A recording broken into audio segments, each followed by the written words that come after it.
Tipis, tipis, tipis, tips berbisnis. Assalamualaikum warahmatullahi wabarakatuh. Waalaikumsalam warahmatullahi wabarakatuh. Sebelumnya, perkenalkan nama saya Aimafir Ramadan, staf dari divisi BNK Hima IF Telkom University, Prodi S1 Informatika. Dan saya nggak sendirian di sini, saya bersama rekan saya. Oke, saya Alisa Sabila dari staf ahli bisnis dan kewirausahaan Hima IF Telkom University. Oke, jadi sekarang welcome back to podcast tipis kita pada episode 4 kali ini. Di sini saya sebagai MC dan bersama rekan saya juga. Dan di sini kita nggak sendirian. Kita bersama tamu spesial yang merupakan alumni dari S1 Informatika, yaitu Kang Taufik. Boleh Kang Taufik dikenalkan diri? Ya, halo teman-teman. Nama saya Taufik Rahmat Kurniawan ya.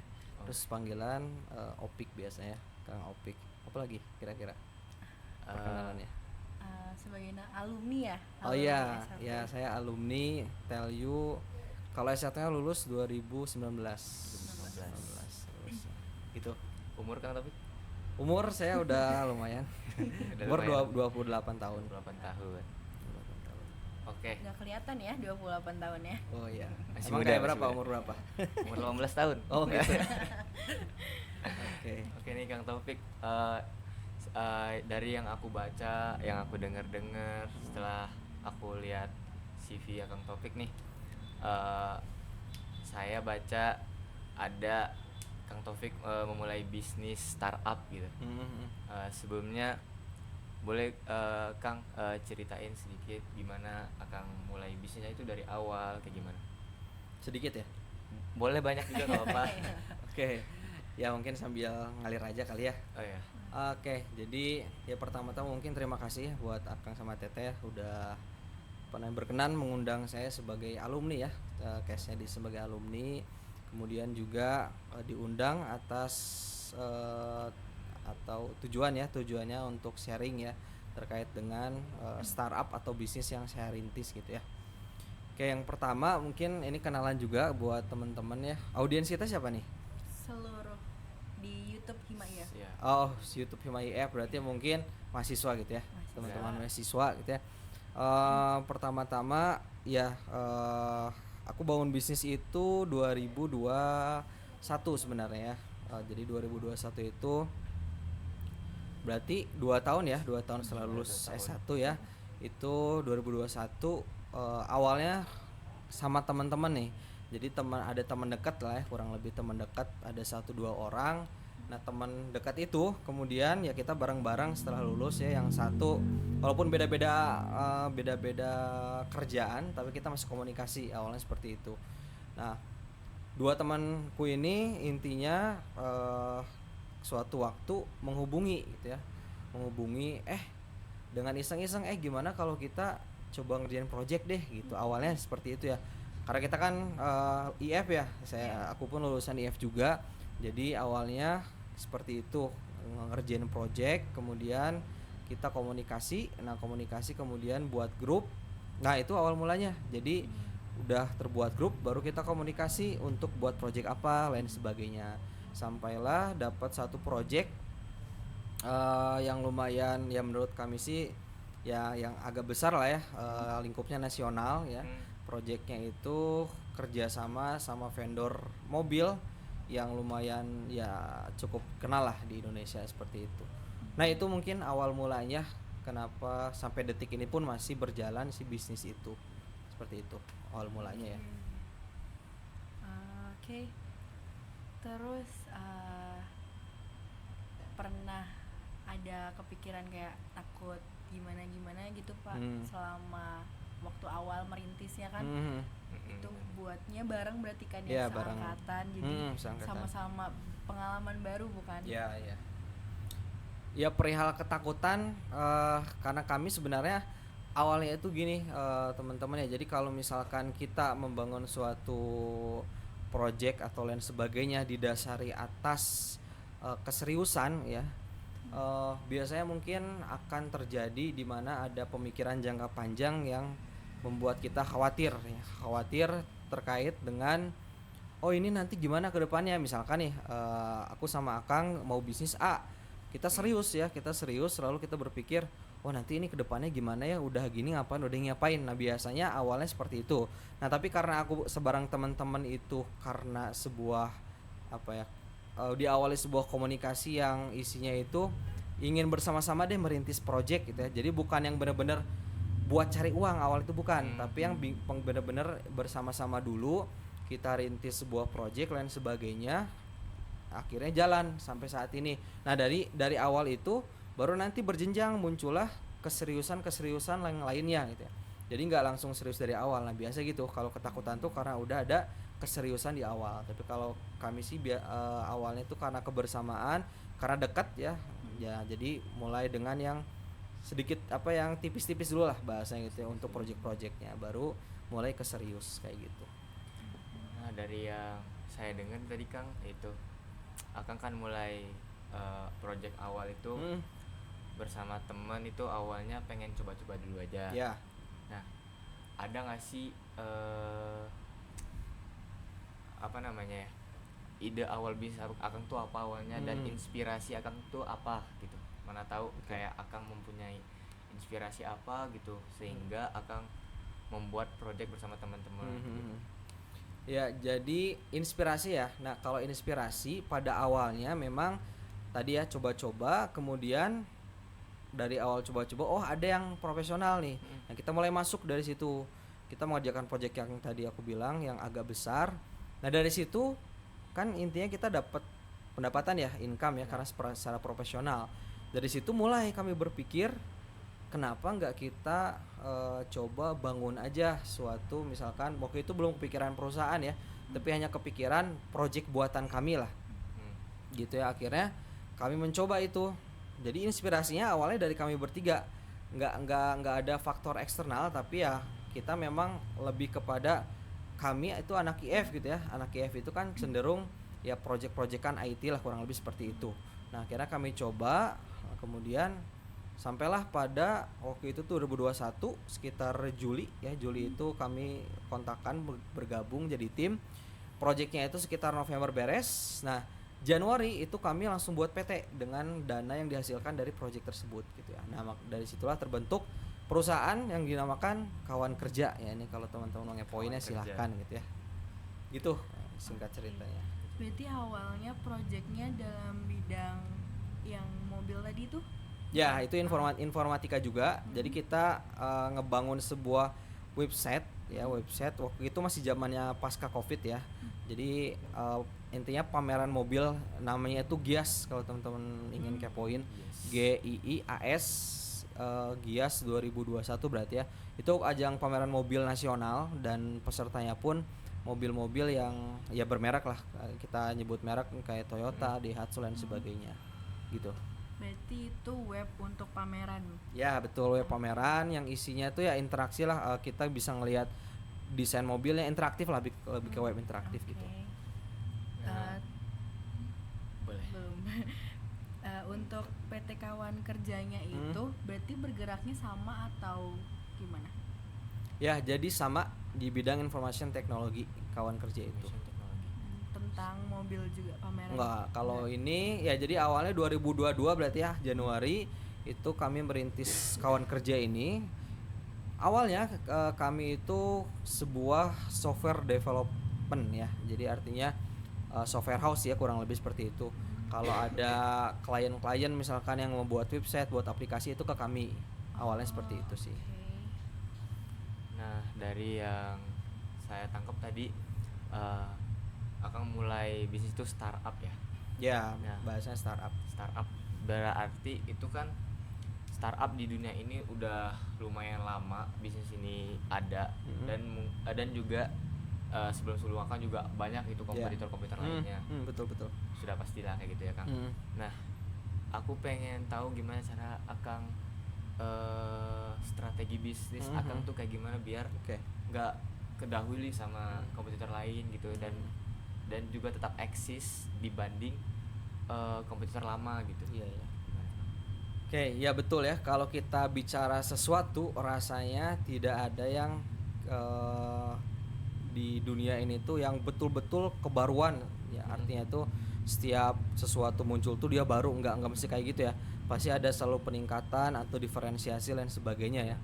Nah kalau bicara tadi daya model bisnis ya, kemudian juga lebih ke kalau bahasa marketing tuh ada UVP ya, Unique Value Proposition ya. Jadi intinya value apa yang kita punya yang bisa kita tonjolkan untuk untuk masuk ke pasar yang lebih luas. Oke, jadi 2022 awal itu teman-teman ya, kawan kerja ini itu memang software house awalnya. Setelah berjalan selama kurang lebih sampai 2023, sekitar ya setahun setengah lebih ya, itu memang tadi challengingnya banyak sekali gitu ya. Artinya tadi banyak sekali perusahaan startup yang memang saat ini sudah eksis ya, sehingga kami pun harus betul-betul all out, kurang lebih seperti itu. Nah makanya sejak 1 tahun setengah berdiri, kemudian kalau nggak salah sekitar bulan Oktober 2023, setahun lalu ya, berarti kan ya setahun setengah tadi ya kan, Januari 2022 sampai berarti sebelum Oktober, September ya, sampai September itu kami masih di posisi yang bahasanya itu stagnan gitu ya mungkin ya. Artinya nggak ada kemajuan secara signifikan. Nah 2023 Oktober, nah itu kami coba berpikir ulang, mengkaji ulang model bisnis apa yang kira-kira bisa mendongkrak si kawan kerja ini. Akhirnya sejak Oktober tahun lalu kami sudah tidak lagi sebenarnya fokus kepada software house-nya, artinya penyedia layanan untuk misalkan orang buat website lain sebagainya, tapi kami fokus kepada literally startupnya itu sendiri, jadi membuat produk sendiri.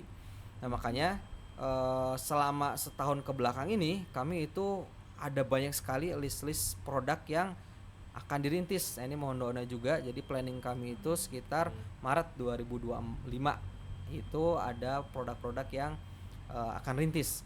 Nah salah satu produk yang sebenarnya sudah rintis sekitar Januari 2024 itu ada, tapi memang belum diperbaharui lagi bisnisnya, namanya itu pembimbing.id. Kalau teman-teman ngepoin boleh. Jadi itu intinya website bimbingan. Bimbingannya apa? Pada saat awal itu fokusnya yaitu bimbingan mahasiswa untuk skripsi gitu ya. Jadi misalkan teman-teman ngambil TA kemudian kan terbatas nih. Intinya permasalahan awalnya itu gara-gara kalau sekarang kita kaji ya, kita masuk agak sedikit ke akademik ya.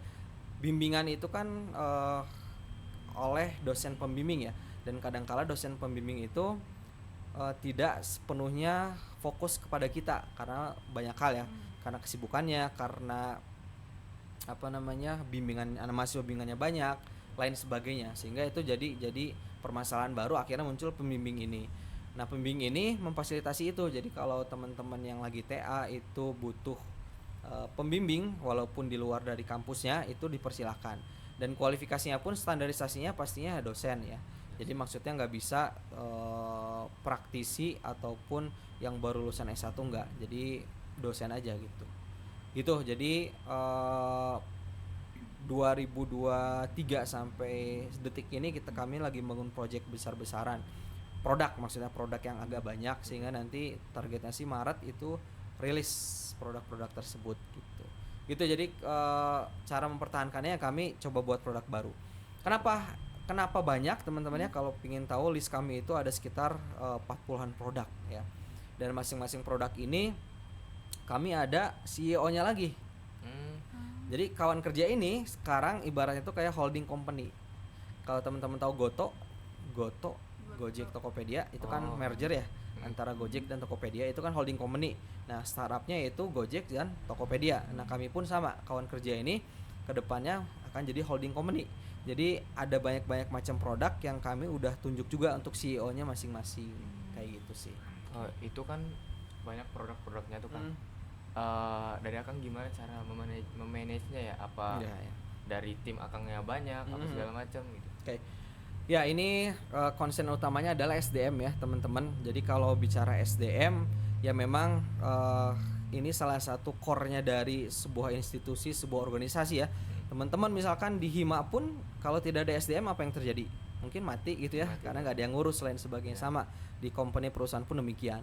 Nah kami memang belum seprofesional perusahaan-perusahaan besar yang bisa meng-hire orang secara profesional. Jadi makanya kalau di kami bicara SDM itu kuantitasnya itu banyak di internship sebenarnya. Nah hanya kan internship ini kan kalau teman-teman ketahui, aku tanya dulu deh, udah magang belum? Belum. Ya umumnya ya nanti kalau mau ngepoin kawan kerja boleh tuh. Boleh. Oke, jadi teman-teman kalau magang umumnya ya pengalaman pribadi juga ya. Dulu aku magang di Lab IF UC Lab, nggak tahu sekarang masih ada nggak atau enggak ya. Dulu waktu masih di gedung tahu nggak gedung E? Tahu. UC itu lupa lagi singkatannya, intinya dia tuh fokus ke project-project yang eksternal lah. Lab IF itu udah nggak ada ya. UC Lab, terus kemudian dulu juga sempat lupa lagi namanya. Dulu banyak Lab IF tuh. Dulu sempat main ke Jarkom, kemudian masih ada nggak Jarkom?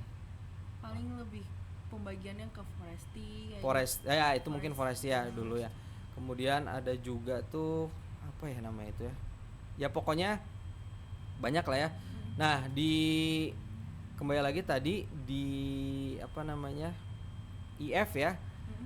UC Lab. Nah, kembali ke magang tadi ya. Agak buyar. Nah, ke magang tadi, jadi kalau teman-teman magang kan umumnya mungkin kalau nggak bisa terlibat di teknis ya mungkin yang sepele-sepele mungkin ya.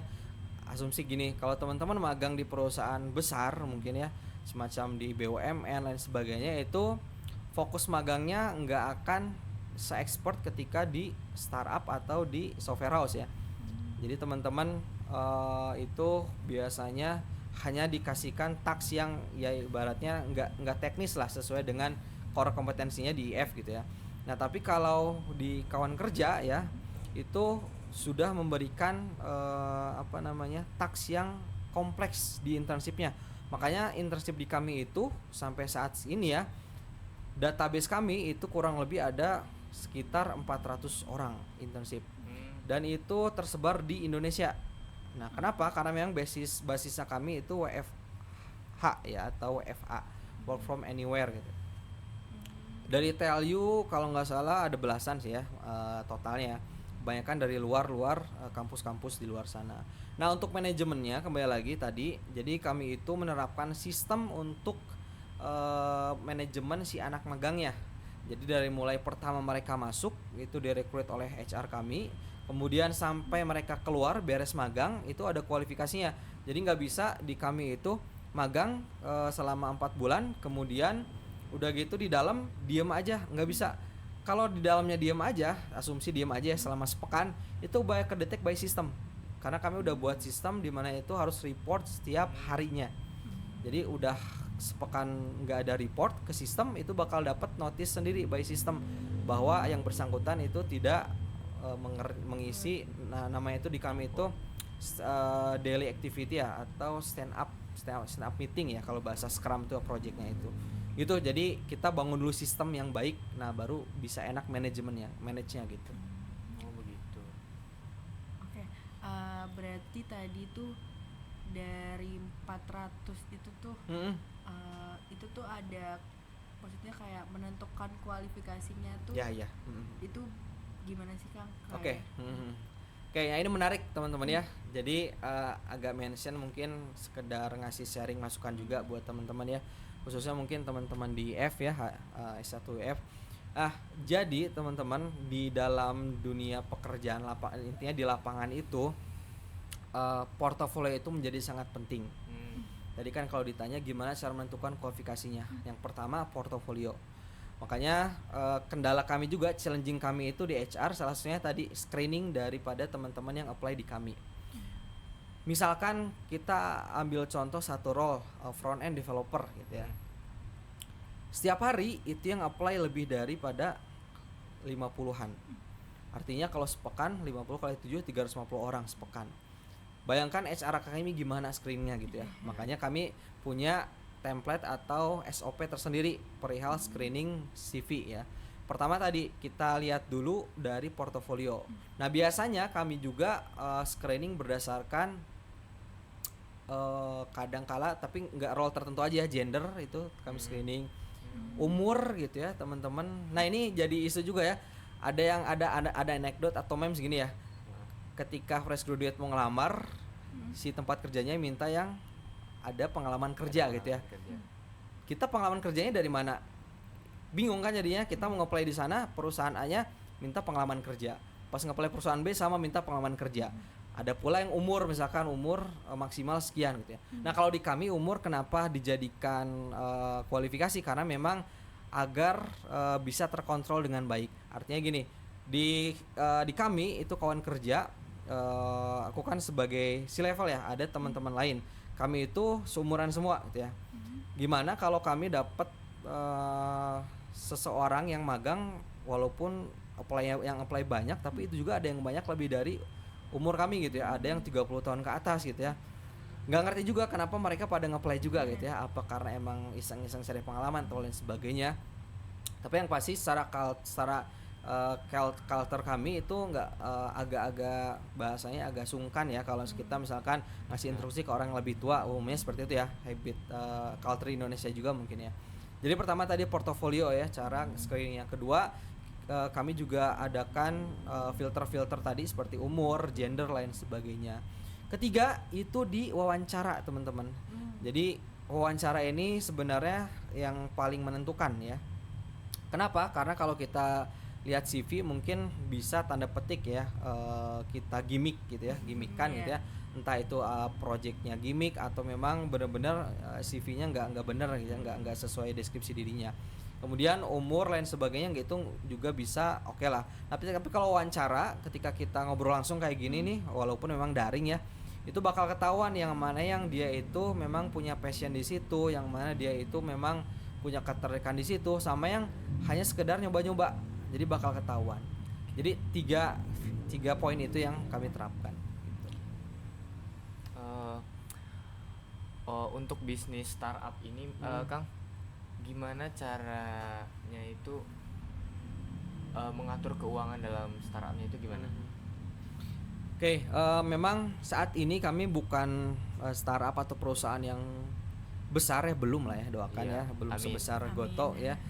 Kalau untuk manajemen keuangan sendiri kami memang masih minim sekali itu nge-hire yang profesional. Mungkin bisa dihitung jari. Nah, jadi memang dominannya sih dia yang internship gitu ya. Nah, untuk manage keuangannya sehingga nggak terlalu ribet lah kayak gitu untuk saat ini ya. Tapi apakah kami ada planning kalau misalkan sudah revenue-nya udah oke nih, akankah karir path-nya jelas yang internship ya pasti gitu ya, akan kami proses gitu ya. Adapun juga yang udah beres internship pun akan kami data kembali. Makanya di kami itu internship itu benar-benar bahasanya dikelola dengan baik gitu ya. Jadi nggak seperti pada umumnya yang hanya datang kemudian mereka dipekerjakan beres. Enggak, di kami itu pendataannya lengkap ya, dari A sampai Z ada ya, dia kerjanya apa, hasilnya apa. Kita pun apresiasi, misalkan gini, si A itu join project untuk membuat aplikasi berbasis mobile ya. Nah, salah satu apresiasi kami ya, kami masukkan di kreditnya. Jadi kalau ada aplikasi itu kan kredit by ya, maksudnya nge-developernya siapa aja. Nah, kami masukkan di situ.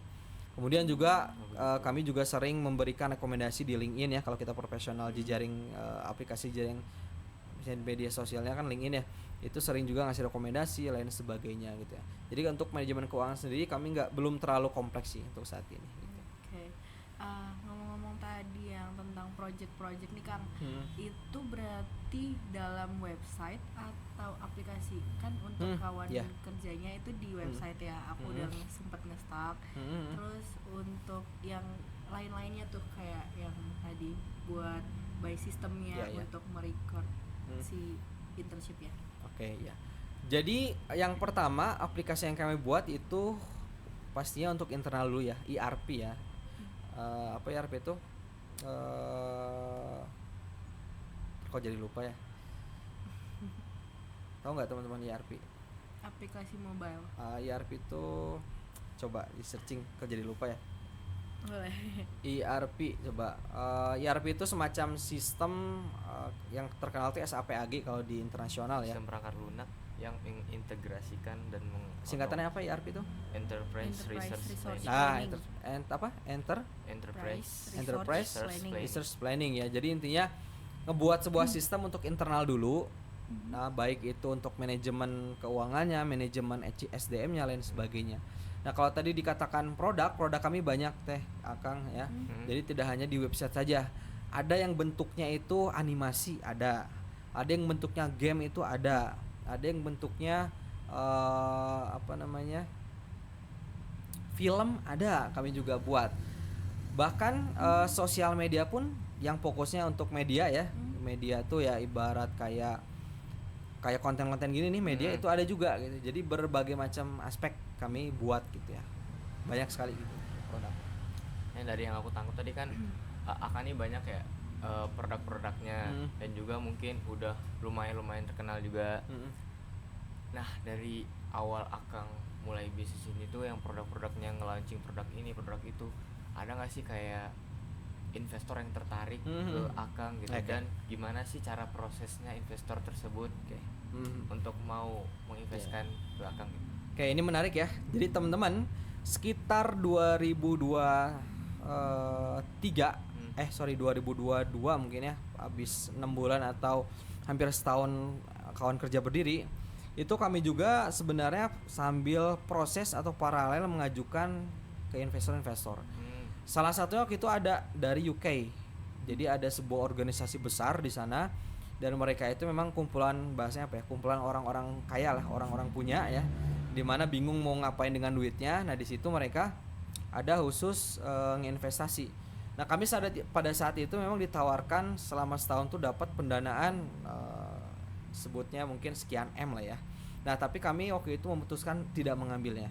Kenapa? Karena ternyata teman-teman dalam memutuskan kita apakah layak atau enggak sudah oke nih mendapatkan investor itu dari internalnya sendiri. Jadi kita perlu analisis dulu, internal kita udah bagus belum, kemudian internal kita sistemnya udah oke belum. Kalau belum, soalnya nanti ada bunyi yang dimana jadi investor itu nggak semena-mena cuma ngasih uang, enggak. Kalau yang cuma ngasih uang aja itu namanya angel investor. Jadi maksudnya dia seseorang yang interest tertarik dengan bisnis kita, kemudian dia ngasih uang dan oke, silakan kembangkan, nanti report aja gitu lain sebagainya. Tapi ada juga yang pendanaannya itu sifatnya dia butuh feedback. Nah kebetulan pada saat itu kami mendapatkan atau ditawarkan investor yang memang butuh feedback. Atau bahasanya apa ya, jadi mereka ngasih pendanaan sekian, nah dalam 1 tahun harus balik sekian gitu. Artinya kan ada pressure, ada tekanan di situ ya, dimana kita harus bertanggung jawab terhadap dana yang diberikan itu. Akhirnya kami nggak ngambil pada saat itu. Nah sekarang teman-teman, jadi memang planning kami setelah produk rilis, kembali lagi tadi ya, masing-masing produk itu ada CEO-nya sendiri, ada leadernya sendiri. Nah kami coba untuk ikutkan ke bootcamp, ngasih proposal ke investor. Jadi kami akhirnya sekarang jalannya per produk gitu teman-teman ya. Bahkan ada yang baru ikutan kemarin itu kalau nggak salah hackathon atau apa ya dari Samsung itu ya. Itu salah satu produk kami juga ada yang ikut ke situ gitu. Nah untuk yang tadi tuh membahas yang perihal investor yang membutuhkan feedback tuh Kang. Itu kan kalau misalkan kalau kita ambil case-nya Kakang tuh tadi dia mau minta investornya itu untuk setahun itu ngasih feedback kayak gini dan rewardnya tuh segini. Nah kalau misalkan dalam setahun Akangnya itu nggak bisa memenuhi hal tersebut, apakah ada sanksi atau konsekuensi dari investornya? Oke, pada saat itu sih nggak terlalu detail membaca ketentuannya ya, karena memang kan itu lintas negara eksternal ya. Mungkin ada regulasi yang perlu kita ikuti terkait dengan sistem yang mereka usulkan ya, karena kan dari UK gitu ya. Tapi yang pasti sih kalau kita misalkan dapat pendanaan itu rule-nya atau SOP-nya atau akadnya itu ya, kesepakatannya harus jelas dulu. Benar. Karena berbeda-beda. Ada yang memang dia itu ketika sudah memberikan pendanaan dan tadi ya dipatok 1 tahun misalkan nggak balik modal bahasanya gitu ya, itu ada yang ya diselesaikan secara musyawarah baiknya gimana gitu ya, duduk bersama. Ada juga mungkin yang sifatnya itu jadi perusahaannya jadi miliknya atau gimana. Ada juga yang misalkan dia itu harus menyatakan pilot atau bangkrut misalkan lain sebagainya. Jadi bermacam-macam tipe ya, tergantung dari investornya. Gitu ya Bang. Dari Akang nih pernah nggak sih ada kendala terbesar selama dari awal merintis startup ini, sama temen atau sama rekan-rekannya atau sama internship yang internal gitu sih? Oke, bicara kendala ya ini perhatian juga ya. Yang namanya membangun bisnis itu dengan teman. Jadi tolong diperhatikan. Teman mungkin bisa sahabat ya atau teman biasa. Jadi perlu kita pisahkan. Ada teman itu yang dia itu cocoknya jadi teman saja. Oke, misalkan kayak aku sama Akang baru kenal, temenan nih, kita sekedar kenal dan sebagainya, hello. Ada temen yang dia itu udah temen terus juga sahabat, dekat banget, ada karib ya, misalkan satu kosan, sering satu kelas, lain sebagainya. Ada temen dia itu udah temenan, oke, sahabatan oke, bisnis juga oke gitu ya, artinya bisa diajak kolaborasi. Begitupun sebalik-baliknya ya, ada yang dia itu nggak bisa kita jadikan teman, tapi dalam bisnis oke gitu ya. Ada juga yang misalkan dia bisa sahabatan, tapi bisnis nggak bisa gitu. Nah di kami itu ada fase seperti itu. Jadi teman yang saat ini ada ya, maksudnya kami founder co-foundernya itu sempat ada ya dinamika lah, keluar tidaknya personel kami gitu ya. Jadi singkat cerita teman-teman, kami merintis kawan kerja itu 3 orang ya. Saya masuknya co-founder sebenarnya ya, bukan founder ya. Tapi kalau strukturnya saya sekarang CEO-nya. Nah, ada 2 temanku ini, dia satu founder, satu co-founder. Nah, ketika PT kawan kerja berdiri, sebenarnya itu co-foundernya ada 1 orang itu dia vakum atau resign gitu.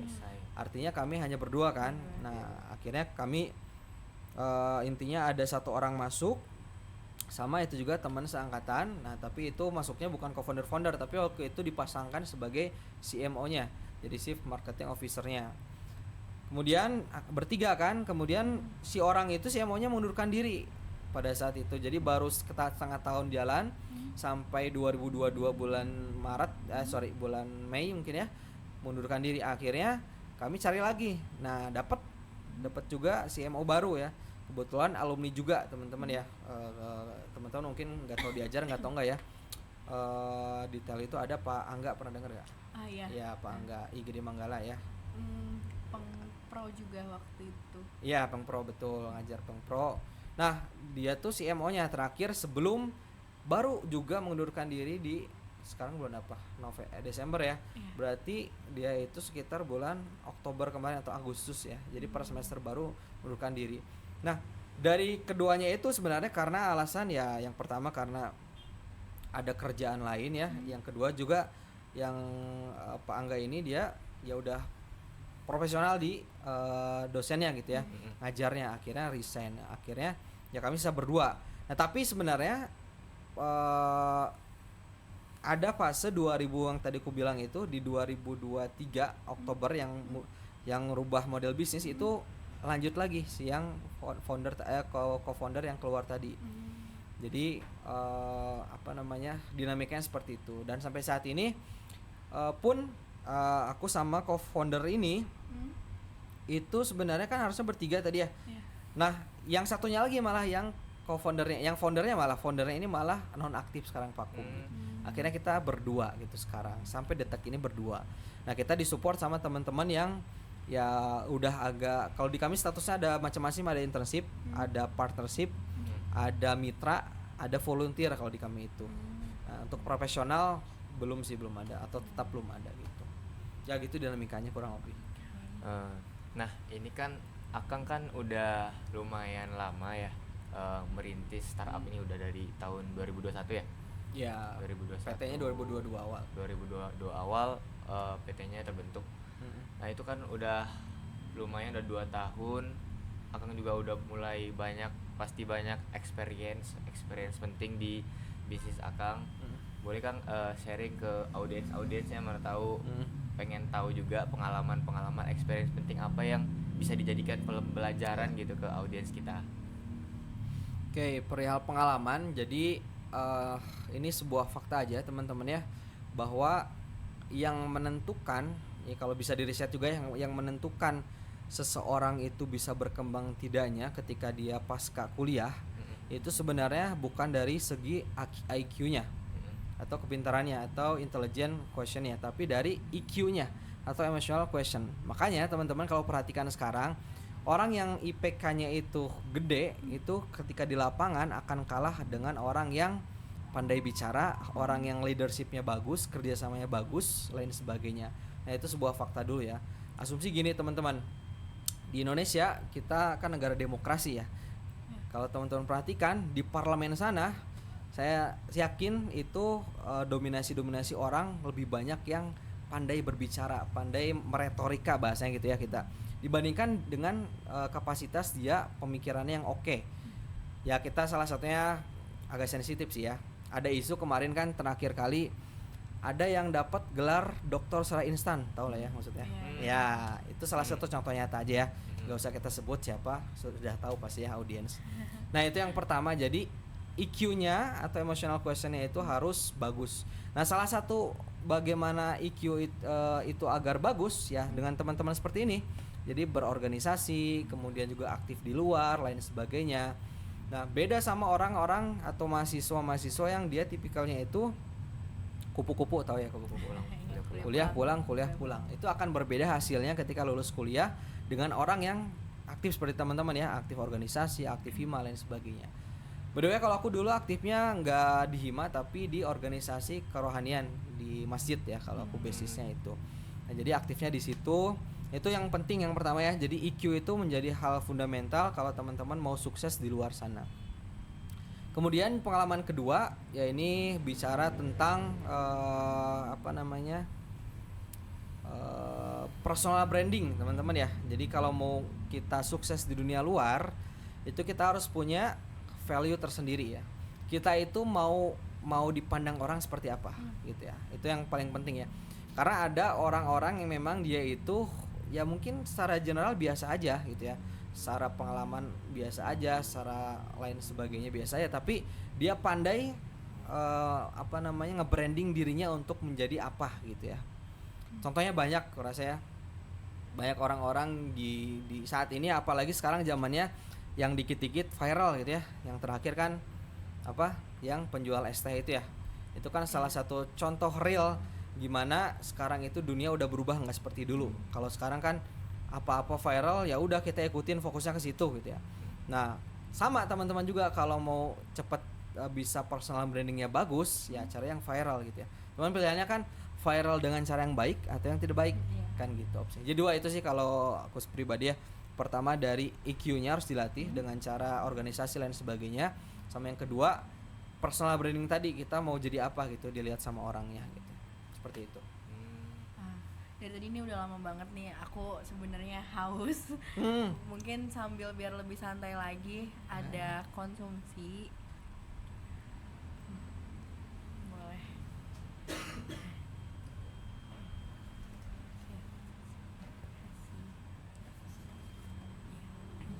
Oke, boleh Kang. Apa ini isinya? Dia bilang makanan besar. Enggak Kang. Oke. Yang penting ada air. Nah, Iya, udah airnya. Nah, lanjut lagi. sambil minum ya? Iya, sambil boleh. ambilannya. Tadi ngomong-ngomong personal branding nih. Kalau Akang sendiri ada nggak sih branding buat si kawan kerjanya itu? Oke. Ya. Bicara branding, ya ini menjadi hal yang penting untuk saat ini ya. Sederhananya gini. Kalau teman-teman ingin bisnisnya maju, maka yang paling sederhana adalah kita harus membuat personal kita itu menarik dulu. Misalkan gini, ada bisnis dia itu yang literally memang dibangun dari nol dan foundernya itu memang bukan siapa-siapa. Apakah berat? Berat ya, painnya atau perjuangannya itu akan benar-benar terasa ya. Beda kalau misalkan dia sudah nge-branding dirinya sendiri. Kalau teman-teman perhatikan sekarang trennya banyak sekali influencer, vlogger lain sebagainya itu yang buka bisnis, ya nggak? Iya, kayak skincare gitu. Betul, ya banyak sekali lah, nggak usah kita sebut satu-satu. Poinnya apa? Poinnya orang saat ini ketika bangun bisnis akan lebih mudah diproses oleh masyarakat ketika sudah ada personal brandingnya. Nah di kawan kerja sendiri sebenarnya untuk jadi gini, di kawan kerja itu kan aku sebagai CEO-nya, kemudian ada COO-nya. Nah, COO-nya ini itu fokus sebenarnya lebih kepada ngedevelop produk-produknya ya, intinya internal. Nah, planningku sebenarnya itu dari diriku sendiri. Jadi maksudnya tadi ya personal branding. Makanya kalau teman-teman mau ngepoin nih boleh ngecek YouTube-ku gitu ya. Jadi silahkan aja, atau IG-ku. Ya walaupun nggak begitu aktif ya, tapi ya masih mencari pola yang lebih tepat ya untuk nge-branding diri sendiri. Kayak gitu sih. Jadi ya bicara branding ya, pertama kalau menurutku pribadi harus dari diri sendiri dulu ya. Pimpinannya siapa, leadernya siapa, orang tahu nggak, lain sebagainya. Tapi ada juga loh sebenarnya memang yang dia itu perusahaannya tuh pure nggak nge-branding secara personalnya di founder maupun co-foundernya. Tapi ya tadi ya intinya harus ada momen yang pas, harus ada networking, jejaring itu penting ya teman-teman. Jadi kalau kita bangun bisnis itu jadi fundamental jejaring itu ya, networking itu. Karena dengan jejaring kita bisa mudah kemana-mana. Ya bukan suatu hal yang ini ya tabu di Indonesia itu yang dinamakan orang dalam itu jadi sangat penting ya. Ya contohnya mungkin di terakhir pilkada kita ya, itu jadi contoh real aja gitu ya. Jadi ordal itu sebenarnya penting, hanya memang yang jadi poin adalah kapasitasnya. Nah itu yang jadi highlightnya itu kapasitas ya. Jadi makanya kapasitasnya harus mumpuni, apakah dia sudah layak diposisikan di situ atau enggak gitu. Nah, jadi personal branding tuh penting banget ya Kang ya. Nah, menurut Akang tuh gimana contohnya itu kayak bisnis yang atau usaha yang nggak mengikuti tren tuh, kayak misalkan dia tuh cuman dia tuh nggak ada media sosialnya dan segala macam yang ada di media sosial yang di teknologi gitu-gitu nggak ada. Dan juga mungkin dia tuh cuman di offline store-nya aja gitu. Gimana pendapat Akang, dan mungkin Akang ada suatu nasihat yang bisa menjadikan motivasi mungkin dari audiens kita ada yang mengalami hal tersebut. Oke, jadi yang pertama apakah kita wajib mengikuti kekinian? Jawabannya iya jika ingin berkembang lebih maju, lebih pesat. Tapi kalau tadi statementnya gimana kalau yang tradisional bahasanya mungkin benar. Kayak misalkan pedagang kaki lima lain sebagainya, sebenarnya itu sesuatu hal yang pasti bakal berjalan aja ya. Karena pertama ya kita muslim semua ya, sebagai muslim kita patut meyakini bahwa rezeki itu pasti ada setiap orang, itu beda-beda ya, porsinya udah ada. Artinya kalaupun kita mau dagang offline itu aja, nggak ada media sosial, nggak ada teknologi, dan hanya satu cabang, promosi yang nggak ada bahkan itu ya, ibarat yang lewat siapa ya udah, kalau rezeki mampir, kalau nggak datang ke lapak kita ya udah bukan rezeki. Ya itu pun itu nggak apa-apa, itu pilihan ya. Hanya kalau konsentrasi yang pertama adalah kita harus bisa bedakan yang namanya berdagang dan berusaha. Kalau berdagang itu diksinya atau dia sentimennya lebih kepada untuk mencukupi kebutuhan hidup. Biasanya seperti itu ya, umumnya seperti itu. Makanya kalau teman-teman perhatikan pedagang kaki lima lain sebagainya, dia bakal, kalau kita bahasa IF-nya looping, iterasi ya. Jadi setiap harinya itu seperti itu. Dia buat sesuatu, berdagang, ada mencukupi, dapat profit cukup buat kebutuhan hidup, beres. Begitu seterusnya. Kita nggak bisa ngukur itu sampai kapan. Yang pasti mindsetnya berdagang seperti itu. Tapi kalau kita berbisnis atau berusaha, itu kita bukan bicara lagi hanya sekedar berdagang, tapi gimana caranya produk ini pertama itu memecahkan permasalahan yang terjadi. Kedua, ini bisa bermanfaat kepada si klien kita.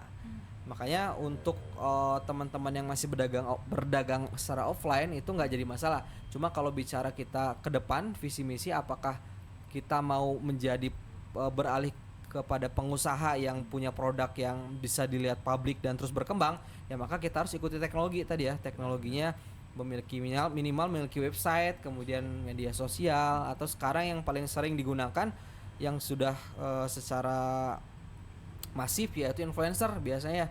Jadi kalau teman-teman mau misalkan usaha apapun, kalau produknya itu biasanya real ya, yang real ada, coba deh digunakan influencernya. Tapi dengan catatan ya minimal kita ada fundamental dari profil bisnis kita. Misalkan kita dagang di F&B ya, food and beverage. Kan yang paling utama adalah sebenarnya F&B itu produknya enak, produknya murah, porsinya oke, itu kan intinya. Tapi kan nggak selalu juga yang kalau udah terpenuhi 3 itu nggak selalu orang beli di situ. Ini contoh sederhana ya. Jadi teman-teman, realnya gini, aku kan suka ini ya, suka travel tapi suka hobi makan gitu ya, ibaratnya jajan lah. Nah, ada satu warung, dikatakan warung lah ya, jualan gulai teman-teman ya. Kalau teman-teman tahu ini nggak, ini sebut merek apa ya, Ambrogio, tahu Ambrogio yang resto di Bandung? Nggak tahu ya. Ya itu intinya salah satu resto yang sering rame lah intinya, dan didatangi kalangan-kalangan yang ya mumpuni lah ibaratnya, karena standar harganya pun per orang mungkin bisa sekali makan tuh minimal 200.000 lain sebagainya. Nah itu ada satu menu disebutkan aja, namanya itu apa ya, kalau lupa ya. Intinya menunya itu semacam kayak kedaging-dagingan gitulah, terlupa lagi. Intinya semacam model-model gulai, cuman apa bahasa lainnya. Nah setelah dirasakan itu rasanya memang wow, enak ya. Tapi ada aku nemu satu warung makan, porsinya banyak, enaknya hampir sama gitu ya, harganya murah gitu ya. Nah apakah dia ramai setiap saat? Enggak. Karena apa? Karena orang nggak tahu gitu kan ya, orang nggak tahu itu, dan dia nggak mempromosikan itu lain sebagainya gitu ya. Jadi makanya sampai dalam hati, udah deh ini nggak usah viral aja, karena takutnya kalau viral biasanya itu harganya nge-up gitu ya, dan orang-orang pada tahu kan, sampai seperti itu waktu itu ya mikirnya. Ya akhirnya ya kembali lagi deh teman-teman ya, walaupun kita udah memenuhi itu ya di F&B, maka harganya oke, rasanya oke, porsinya oke, tapi nggak menjamin akan laku kalau tidak diiringi atau diimbangi dengan promosi yang oke gitu. Oke, berarti menurut Akang nih teknologi itu penting banget kan ya. Untuk startupnya, balik lagi nih ya, untuk startupnya Akang tuh berarti promosinya lewat apa tuh, LinkedIn?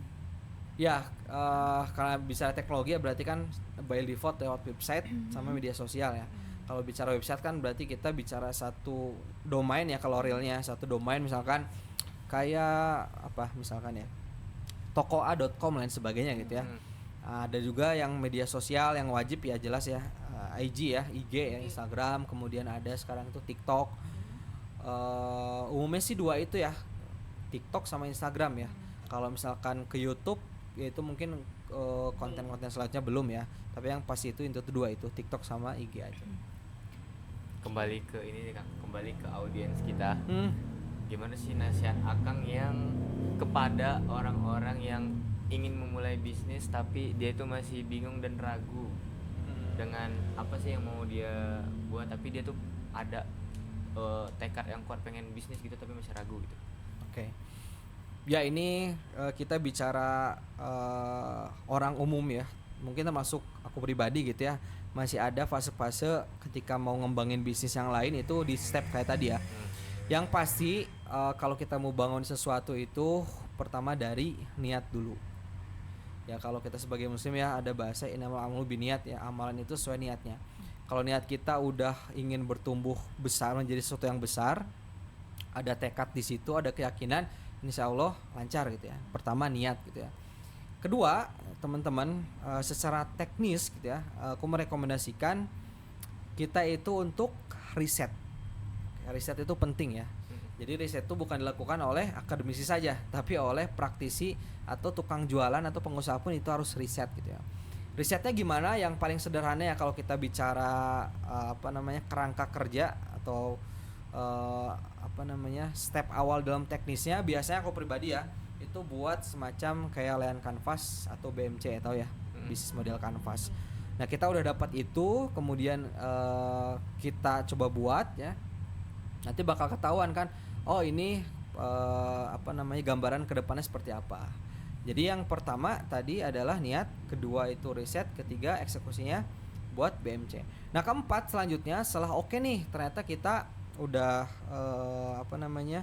mendapatkan BMC-nya dan udah approve ya, setelah di review oleh pastinya rekan-rekan kita, mentor kita lain sebagainya, baru keempat itu adalah kita mulai buat milestone-nya, step by step-nya. Kira-kira misalkan bulan ini kita harus ngapain lain sebagainya. Memang yang namanya bisnis itu umumnya itu harus dengan modal.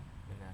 Modal ini tidak hanya bicara tentang finansial materi, bisa juga modal modal kalau bahasa Sunda itu modal kubutuh gitu ya. Kepepet gitu ya artinya. Biasanya orang yang ke-trigger karena kepepet misalkan, karena nggak jarang juga teman-teman ya, sejak COVID kemarin itu banyak sekali usaha-usaha baru yang muncul karena kepepet. Karena itu di PHK kah lain sebagainya, pasti tekadnya lebih kuat dibandingkan dengan kita yang berada di zona nyaman misalkan ya. Itu psikologi itu berpengaruh sekali teman-teman ya. Jadi keempat kembali lagi tadi ya, itu dari segi modal kita pun harus menyiapkan dengan baik ya. Nah kalau sudah modal apa? Jadi yang pertama tadi niat, kemudian riset, kemudian buat eksekusi BMC Outline Canvas. Yang keempat itu modal, yang kelima langsung kita eksekusi gitu ya. Nah eksekusinya teman-teman itu ada beberapa kriteria yang perlu teman-teman perhatikan ya. Eksekusinya itu kita harus perhatikan bahwa yang kita eksekusi itu sudah tervalidasi oleh pasar. Kadang ada bisnis itu yang perlu kita validasi dulu gitu ya. Misalkan tadi kan akan bicara tentang sesuatu yang baru ya. Kawan kerja udah ada nih, udah ada banyak saingannya, berarti kan udah tervalidasi oleh pasar. Kalau yang sebelumnya itu udah ada kan, kita jualan kebab contohnya. Kebab itu kita nggak usah validasi pasar lagi karena orang udah ada pasarnya sendiri kebab ya. Nah itu ya, jadi eksekusinya harus sesuai dengan segmentasinya ya, sesuai BMC tadi ya. Terus juga diniatkan dan kita harus mulai action. Kalau motivasinya itu gini, start with small, with ourselves gitu ya. Kemudian apalagi from now ya, jadi kita mulai dari diri kita sendiri, dari hal yang terkecil, kemudian mulai dari sekarang gitu ya, jangan ditunda-tunda. Ya 5 itu. Balik lagi ke modal nih Kang. Menurut Akang gimana kalau ada orang yang memiliki tekad kuat untuk membuat bisnis nih, tapi dia tuh nggak memiliki modal yang mumpuni, yang cukup gitu, dan malah akhirnya dia mencoba pinjaman online gitu. Oke. Gimana tuh? Ya pinjol ya.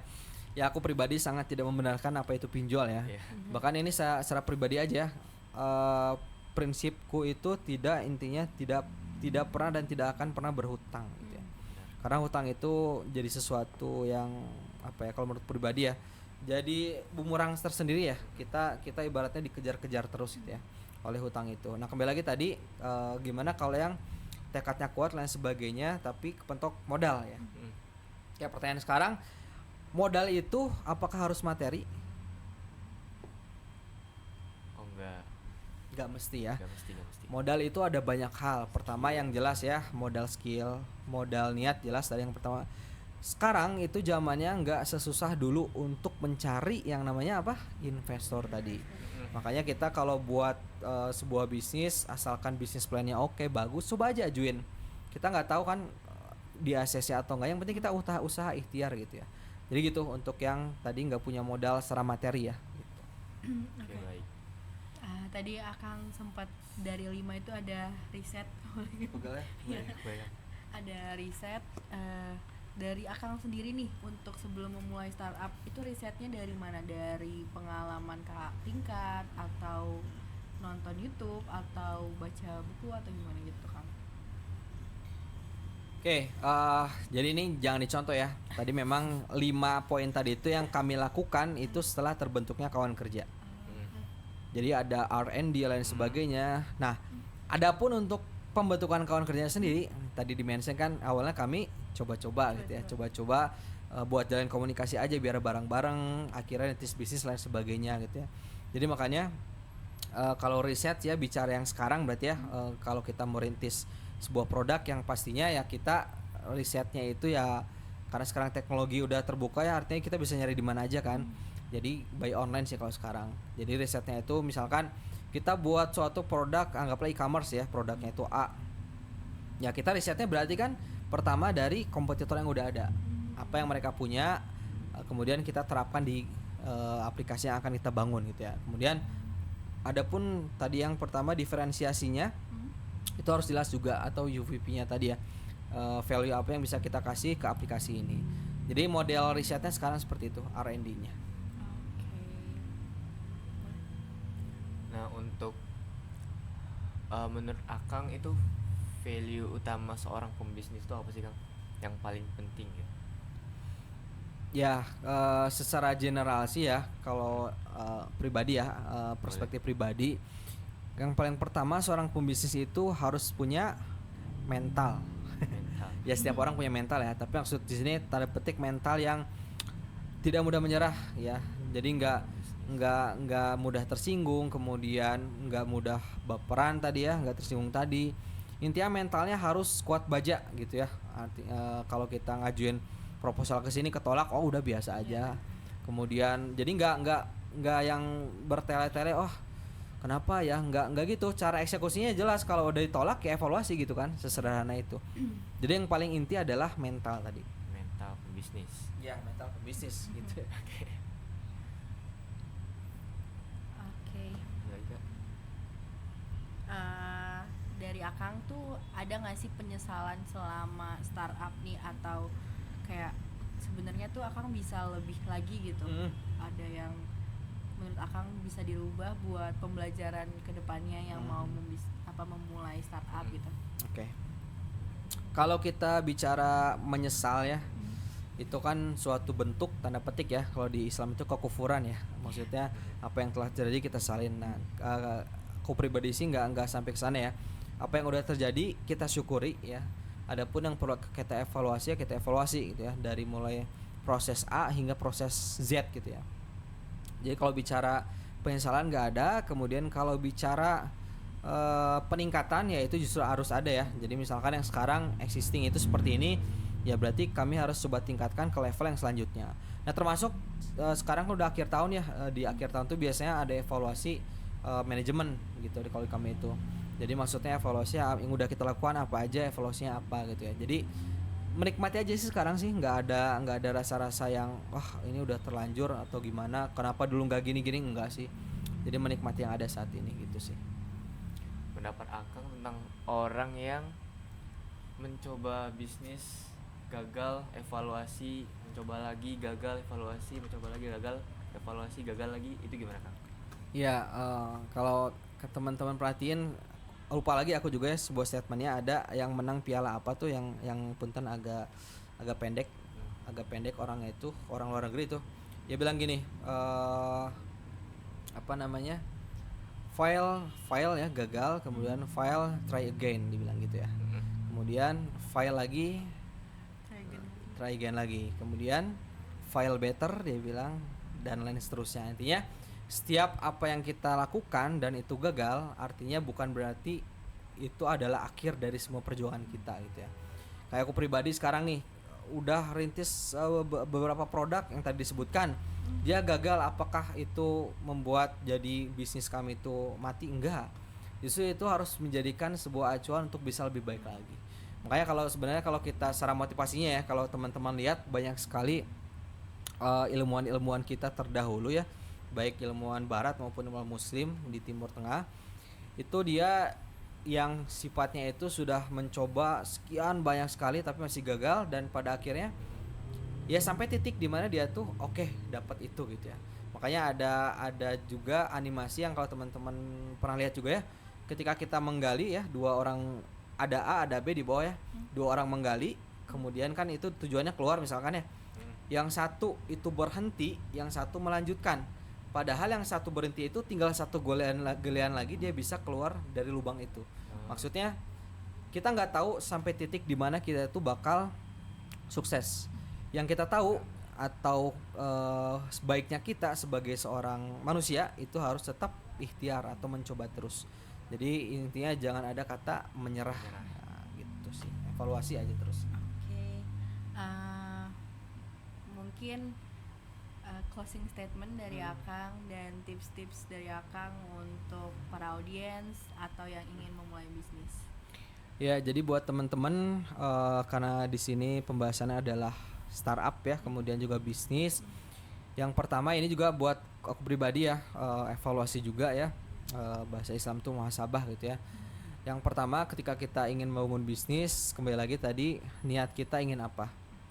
Karena dalam niat itu ada muncul suatu energi yang besar teman-teman. Beda niat misalkan ya teman-teman nih, satu kelas aja ketika datang kuliah, yang niatnya hanya sekedar mengisi presensi sama yang niatnya cari ilmu, itu akan beda outputnya ya. Jadi makanya niat itu sangat menentukan sekali teman-teman mau jadi apa ke depannya. Ketika sudah niat, kita dampingi dengan ikhtiar yang maksimal. Nah parameter ikhtiar maksimal ini apa? Ya kita akan tetap selalu mencoba itu gitu ya, sampai di mana titik kita itu apa ya? Allah udah intinya ngasih tanda di mana oke, coba cara lain. Nah, parameternya apa? Kalau sejauh ini pribadi ya, itu mencoba terus sampai ada Allah tanda petik ya, Allah cari cara lain, berarti Allah udah mengalihkan fokus kita ke yang lain. Misalkan gini, teman-teman, aku yakin nih yang udah masuk Telu mungkin awalnya itu masuknya inginnya PTN, iya nggak? Umumnya gitu ya, umumnya gitu ya. Anggaplah PTNA. Tapi sampai kapan ikhtiar kita bakal Allah kasih jawaban bahwa udah cukup di situ ya, sampai teman-teman misalkan dapat jawaban yang lain. Contohnya ya sekarang teman-teman di Telu, berarti kan oke, berarti jawaban dari Allah ini yang terbaik buat kita gitu ya, di Telu ya teman-teman ya. Jadi gitu teman-teman. Yang kedua adalah ikhtiar tadi. Yang ketiga adalah yang paling penting dan utama adalah doa gitu ya. Itu udah pasti ya. Kita sebagai muslim intinya dituntut untuk senantiasa berdoa. Karena bisa jadi kalau dipresentasikan ikhtiar kita itu hanya 1% mungkin ya. Tapi doa itu 99%-nya. Nah, kalau aku pribadi sih yang paling berdampak sejauh ini ya pastinya doa keluarga, terutama doa orang tua dan juga istri gitu ya. Seperti itu sih. Oke. Mungkin segitu aja Kang. Okay. Terima kasih banyak udah hadir hari ini untuk podcast kami.